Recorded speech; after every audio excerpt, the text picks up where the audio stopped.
So how long, I guess kind of tell us about the transformation scene, like shooting it, like how long did it take, type of thing? Well, the thing that was great about doing this film was, we knew what we were going to do.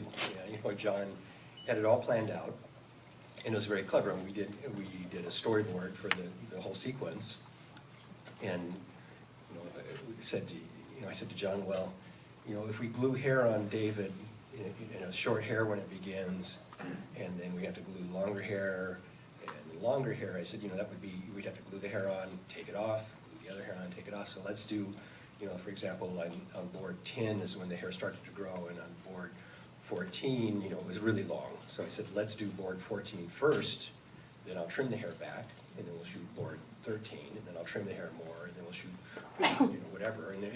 So we went reverse and a lot of that stuff.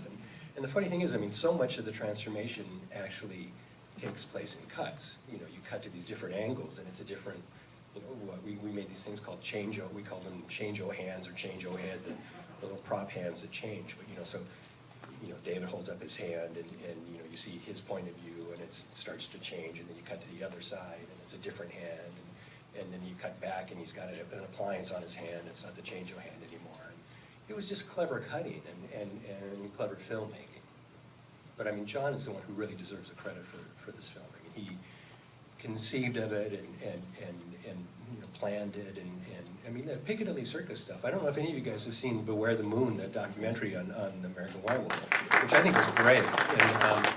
But it shows how it was all planned out. The Piccadilly Circus, we only had a few hours to shoot that whole sequence, and actually in Piccadilly, and he had to get in there, do all that destruction, and then get out and clean it up, and traffic had to keep going. He can crash cars like nobody else. Yeah, right? he's really good at that. I think that's one of the most fun parts of the film, is that. Yeah. Really, like this, the Piccadilly Circus scene is one of my favorites, like in movie history. Like it's so impressive. So you did this, and then the Oscars called, right? And they said this is like we're making like the Rick Baker Award. So like, do you remember what you were doing when they called? And so if you don't know that. Previous to this, they didn't have kind of like a makeup effect for a special effects makeup thing at the Oscars, and because of Rick, they decided we need this now. So do you remember? That's not necessarily true. The makeup artists have been trying to get an actual makeup category for a long time, but it wasn't just American Werewolf. There were a lot of films that were coming out. The Exorcist came out. The Elephant Man. All these films with makeup effects in it that were putting it out there, and people started to notice what we do.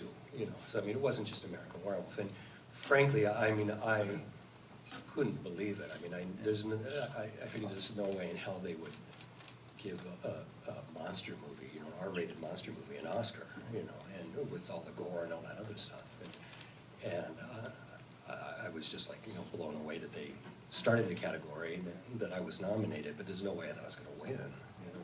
Do you remember the other ones you're up against? Yeah, it was Stan Winston for Heartbeats.